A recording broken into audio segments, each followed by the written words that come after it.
Hello दोस्तों, मैं engineer अचल शर्मा स्वागत करता हूं आपके अपने यूट्यूब चैनल लाइफ है स्टडी पॉइंट में।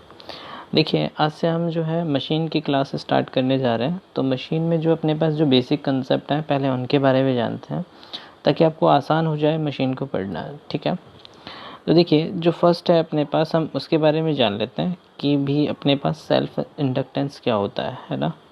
क्योंकि ठीक है, जो हम वाइंडिंग करेंगे उसके लिए अपने पास इंडक्टेंस होगा, इसलिए पहले हम सेल्फ इंडक्टेंस के बारे में जानते हैं। सेल्फ इंडक्टेंस,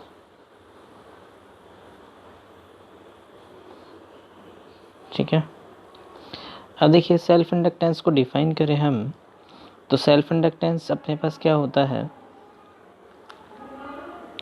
जो फ्लक्स लिंकेज होता है, फ्लक्स लिंकेज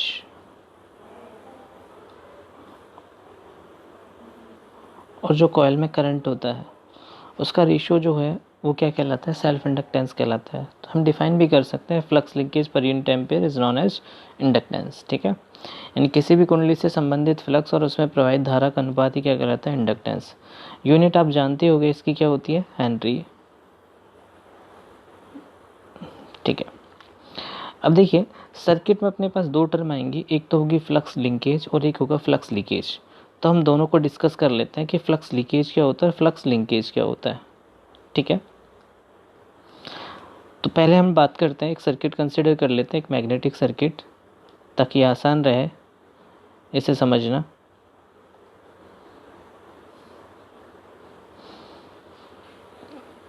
ये अपने पास एक मैग्नेटिक सर्किट है।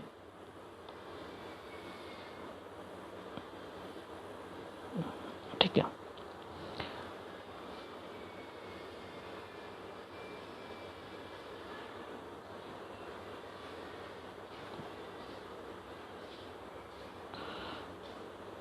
यहाँ वाइंडिंग कर देते हैं, वाइंडिंग यूज़ किया, ये अपने पास वाइंडिंग हो गई।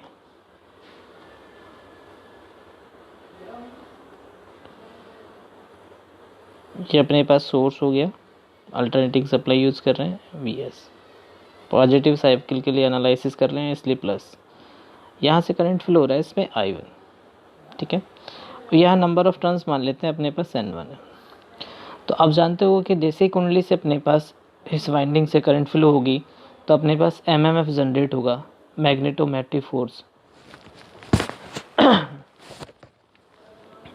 मैग्नेटोमोटिव फोर्स जो होता है अपने पास product of number of turns and current होता है। ठीक है, जो इसकी यूनिट होती है वो अपने पास क्या होगी, एम्पियर टर्न। ठीक है, इस MMF के द्वारा इस सर्किट में क्या होगा, फ्लक्स क्रिएट होगा। तो देखिए डॉटेड लाइन से जो ऑरेंज टाइप की है ये अपने पास क्या है, फ्लक्स है। इसको मैंने डिनोट कर दिया किससे, φm1 से। ठीक है, जो ये अपने पास यूजुअल फ्लक्स होगा वो φm1 होगा। इसमें से कुछ फ्लक्स, ठीक है, कुछ फ्लक्स क्या होगा, लीकेज के रूप में बाहर चला जाता है। जो ये अनयूजफुल फ्लक्स होता है, ठीक है, ये लीकेज के रूप में बाहर चला जाता है। ठीक है, तो देखिएगा flux linkage, flux linkage, flux linkage, flux linkage तो जो होता है वो यूजफुल फ्लक्स होता है, जो कि मैंने किससे डिनोट किया, φm1 से। ठीक है, और जो फ्लक्स लीकेज होगा, ठीक है, फ्लक्स जो लीकेज होगा उसको मैंने डिनोट कर दिया किससे, φl से। ठीक है, फ्लक्स लीकेज, इसको डिनोट कर दिया मैंने किससे, φl से। ठीक है, तो जो टोटल फ्लक्स होगा, टोटल फ्लक्स, कलर चेंज कर देता हूँ, टोटल फ्लक्स जो होगा मेरे पास वो होगा क्या, φm1 प्लस φl। ठीक है, क्लियर ये चीज़। अब देखिए इसी के तौर पर अपने पास जो डिफाइन किया जाता है वो डिफाइन किया जाता है लीकेज फैक्टर। ठीक है, फ्लक्स लीकेज फैक्टर डिफाइन करते हैं, flux leakage factor, leakage factor. ठीक है, इसे हम लैम्डा से डिनोट करते हैं। ठीक है, ये अपने पास क्या होता है, यूजफुल फ्लक्स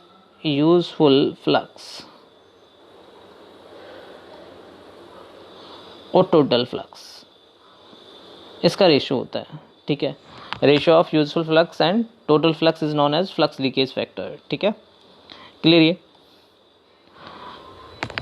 अब देखिएगा, अगर हम कंसिडर करें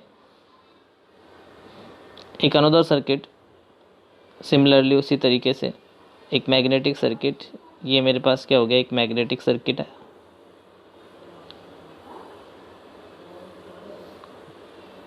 ठीक है,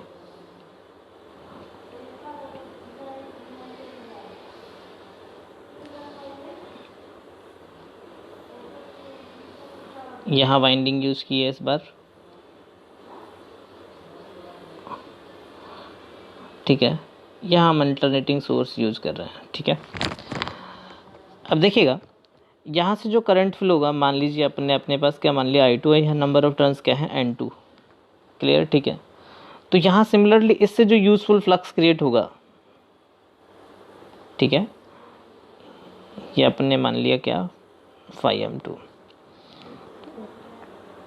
और कुछ फ्लक्स इससे क्या होगा, लीकेज होगा। ठीक है, डॉटेड लाइन से ये हो गया अपने पास φL2। तो यहाँ जो टोटल फ्लक्स होगा φT2, वो होगा क्या, φm2 प्लस φL। ठीक है, यानी कि कोर के दोनों साइड, यानी इस साइड से भी हमने जब इसे एनर्जाइड किया, यानी कि सप्लाई दी इसको, तो ठीक है, यहाँ भी लीकेज फ्लक्स था। ठीक है, अगर हम सेकेंडरी साइड यानी अपोजिट साइड अगर सोर्स और यूज़ करें, ठीक है, तो वहाँ भी लीकेज फ्लक्स था। यानी कि सर्किट में कुछ ना कुछ फ्लक्स जो होता है वो क्या हो जाता है, लीकेज हो जाता है, और जो यूजफुल फ्लक्स होता है वो क्या हो जाता है अपने पास, उसे जो आप क्या बोलते हो, लिंकेज फ्लक्स कहते हैं। ठीक है, क्लियर चीज़। अब देखिए, यहाँ से अपने पास एक चीज़ आएगी, एक नई टर्म जो हम पढ़ने वाले हैं वो है म्यूचुअल इंडक्टेंस। सेल्फ इंडक्टेंस पढ़ लिया अपने, म्यूचुअल इंडक्टेंस क्या होता है उसके बारे में बात करने चाह रहे हैं। ठीक है, म्यूचुअल इंडक्टेंस, म्यूचुअल इंडक्टेंस।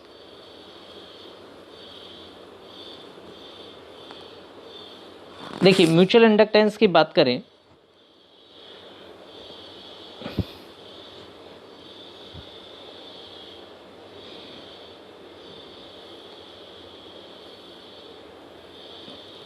तो ये अपने पास कोर है।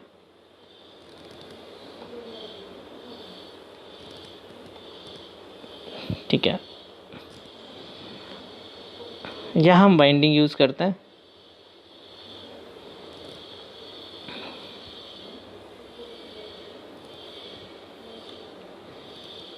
ये सप्लाई अपने पास, यहाँ से करंट फ्लो हो रहा है I1। ठीक है, यहाँ number of turns N1 consider किए। ठीक है,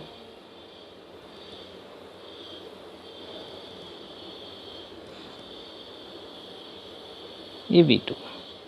ठीक है, अब देखिए, ट्रांसफार्मर की बात करें हम, तो वहाँ आपको नॉर्मली मालूम होगा, जिससे हम वाइंडिंग से, जिससे हम सप्लाई को कनेक्ट करते हैं, जिस वाइंडिंग से सप्लाई को कनेक्ट करते हैं वो प्राइमरी होती है, और जैसे लोड कनेक्ट करते हैं, ठीक है, उसे सेकेंडरी कहा जाता है। लेकिन यहाँ बात प्राइमरी और सेकेंडरी की बात नहीं हो रही।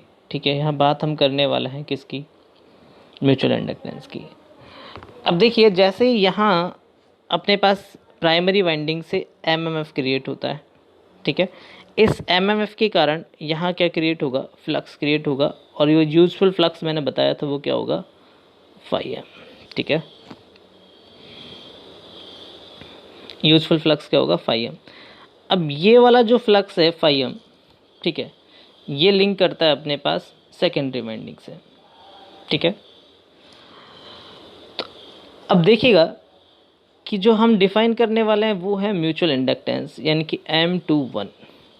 ठीक है, इसके बीच में ये वाइंडिंग है और ये वाइंडिंग है, यहाँ हम बात कर रहे हैं M21।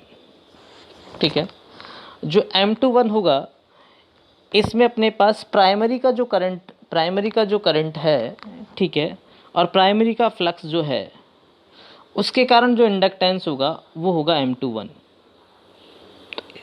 ठीक है, फ्लक्स लिंकेज पर यूनिट एम्पियर से इसे डिफाइन करता है, लेकिन यहाँ पर क्या आ गया अपने पास, प्राइमरी का अपने पास जो जो फ्लक्स है अपने पास प्राइमरी का, यहाँ नंबर ऑफ टर्न्स तो क्या आ गया सेकेंडरी, और प्राइमरी का फ्लक्स होगा और प्राइमरी का क्या होगा अपने पास करंट होगा।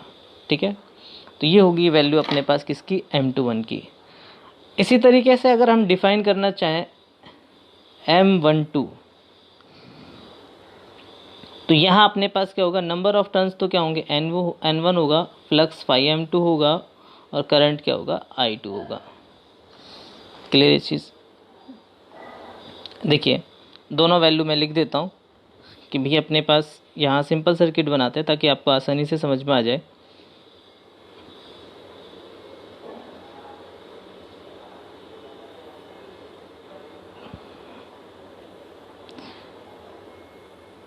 ये अपने पास एक वाइंडिंग हो गई, ये दूसरी वाली वाइंडिंग हो गई। ठीक है, यहाँ नंबर ऑफ टर्न्स थे अपने पास N2 और यहाँ हो गया N1। ठीक है, यहाँ करंट है अपने पास I1 और यहाँ करंट क्या है I2। इसके बीच में डिफाइन करना चाहते हैं हम म्यूचुअल इंडक्टेंस। म्यूचुअल इंडक्टेंस भी होगा तो वही फ्लक्स लिंकेज पर यूनिट एम्पीयर उसी तरीके से डिफाइन करेंगे, लेकिन अगर हम इसके लिए जो डिफाइन करने वाले हैं तो ये होगा M21, यानी कि म्यूचुअल इंडक्टेंस अपने पास किसके बीच में होगा, ये कि जो फर्स्ट कुंडली और सेकेंडली, फर्स्ट वाइंडिंग और सेकेंड वाइंडिंग के बीच में। लेकिन यहाँ जो अपने पास क्या होगा, नंबर ऑफ टर्न्स जो हैं सेकेंडरी के होंगे और इसका जो फ्लक्स है प्राइमरी का फ्लक्स जो क्रिएट हुआ वो क्या था 5M1। ठीक है, और इसमें अपने पास जो करंट था प्राइमरी का वो क्या है, ठीक है, वो करंट होगा I1। ये वैल्यू होगी किसकी, M21 की। इसी तरीके से डिफाइन करें M12, तो यहाँ नंबर ऑफ टर्न्स किसके होंगे N1, फ्लक्स किसका होगा सेकेंडरी का और करंट भी किसका होगा सेकेंडरी का, तो यहाँ क्या आ गया I2। ठीक है, अब देखिएगा फ्लक्स जो होता है फाई, ठीक है, ये अपने पास रेशियो होता है किसका, MMF और रिलक्टेंस का। ठीक है, अगर मैं 5M1 कैलकुलेट करना चाहता हूँ तो 5M1 कैलकुलेट होगा किससे, N1 I1 अपॉन S। ठीक है, रिलक्टेंस आ जाएगा। ठीक है, अब देखिए ये वैल्यू मैं इस वाली इक्वेशन में पुट करने जा रहा हूँ। ठीक है, पुट करते हैं ये वाली वैल्यू। देखिए वैल्यू जो थी अपने पास M21,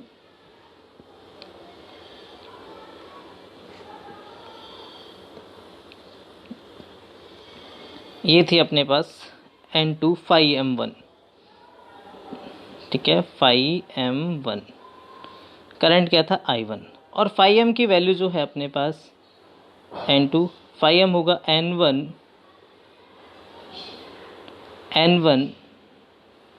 I1।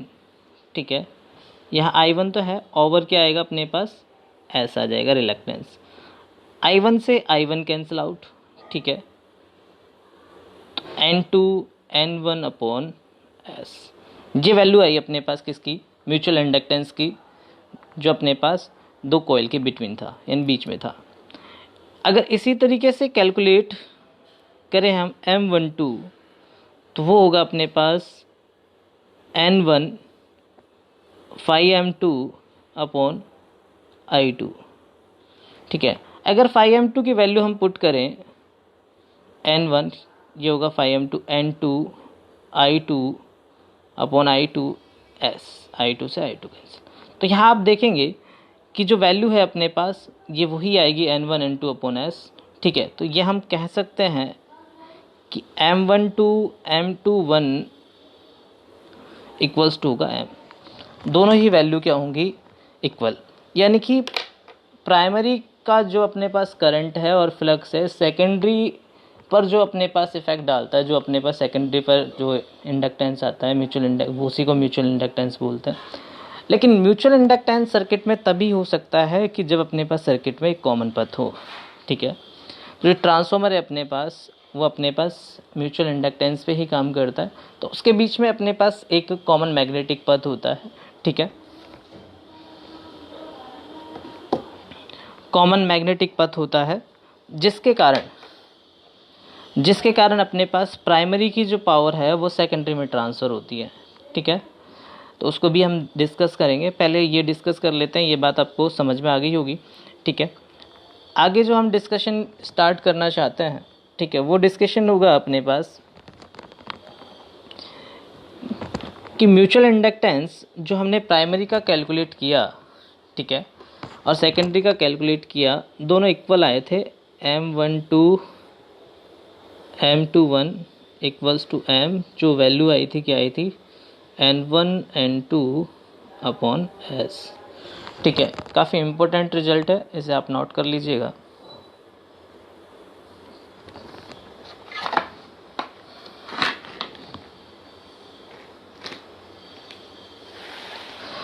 अब देखिएगा, जो टोटल फ्लक्स था अपने पास फाई T1, वो किसके बराबर आया था, phi M1 plus leakage flux. ठीक है, इसी तरीके से फाई T2 था जो अपने पास, वो किसके बराबर आया था, phi M2 plus phi L, क्योंकि कुछ ना कुछ फ्लक्स क्या हो जाता है अपने पास, उसमें लीकेज हो जाता है। ठीक है, ये बात मैंने आपको बता दी थी। ठीक है, अब यहाँ हम जो डिस्कशन करने जाते हैं कि ठीक है, जो अपने पास टोटल रिजल्टेंट यानी जो म्यूचुअल इंडक्टेंस होता है बिटवीन दोनों कॉइल के बीच में, ये वैल्यू कैलकुलेट कैसे की जाए। तो एक तो फॉर्मूला अपने पास ये हो गया कि N1 N2 और S, ठीक है, रिलक्टेंस दे रखा अपने पास। लेकिन अगर अपने पास टाइटली दो वाइंडिंग को एक दूसरे के ऊपर कपल्ड किया जाए तो भी अपने पास क्या होता है, म्यूचुअल इंडक्टेंस। और वहाँ जो कॉइल्स होती हैं तो वहाँ डिफाइन करना पड़ता है कोफिशिएंट ऑफ कपलिंग को। ठीक है, तो कपलिंग के लिए जो अपने पास फॉर्मूला होता है उसके बारे में अब डिस्कशन स्टार्ट करने जा रहे हैं। ठीक है, अब देखिए, ये आपको मालूम होगा कि M इक्वल्स टू जो था अपने पास वो था N2 फाई M1 I1, और M की वैल्यू आई थी अपने पास, दोनों इक्वल थे, फाई M2 I2, दोनों ही वैल्यू अपने पास क्या आई थी, इक्वल आई थी। चलो ठीक है, अब यहाँ टोटल फ्लक्स जो माने हम फाई M1, ये मान लेते हैं फाई M1 जो होगा अपने पास टोटल फ्लक्स का K1 पार्ट था। ठीक है, इसी तरीके से फाई M2 जो होगा वो क्या था, K2 फाई T2 मान लिया।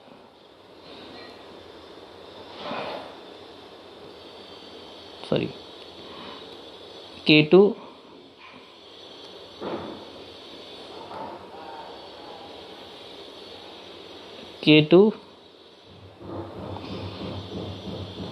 फाई T2 यहाँ मान लिया। ठीक है, अब देखिएगा यहाँ जो M1 और M2 की वैल्यू है, ठीक है, यहाँ से मैं कैलकुलेट करता हूँ, दोनों को मल्टीप्लाई कर देते हैं, तो M स्क्वायर की जो वैल्यू होगी वो प्रोडक्ट कर दीजिए, N2 फाई M1, ठीक है, upon I1 multiply N1 phi M2 I2। ये अपने पास किसकी वैल्यू आई, M1 स्क्वायर की। यहाँ मैं फाई M1 और फाई M2 की वैल्यू रख देता हूँ, तो M1 इक्वल्स टू, यहाँ N2 था, ये आ जाएगा K1 फाई T1, ठीक है, यहाँ N1 था, ये K1 था, N1 K2 फाई T2, ठीक है, यहाँ आ जाएगा S, और ये क्या, सॉरी I1, और ये क्या होगा I2। ठीक है, अब यहाँ से जो वैल्यू आएगी अपने पास वो आ गई K1 K2 N1 phi T1 I1 N2 phi T2 I2। तो ये जो अपने पास टोटल होगा ये होगा अपने पास L1, और ये क्या होगा L2। ठीक है, ये प्राइमरी का फ्लक्स लिंकेज पर यूनिट एम्पियर बताया था आपको, ये L1 हो गया, ये L2 हो गया। यहाँ एक नया कॉफिशिएंट ले लेते हैं हम, ये M स्क्वायर के बराबर था, K1 K2 के बराबर। ठीक है, तो ये आ जाएगा M स्क्वायर के बराबर। यहाँ से जो म्यूचुअल इंडक्टेंस की वैल्यू आएगी, ठीक है, वो आ गई है हमारे पास K L1 L2। ठीक है, यहाँ जो K होगा ये होगा कोफिशिएंट ऑफ कपलिंग।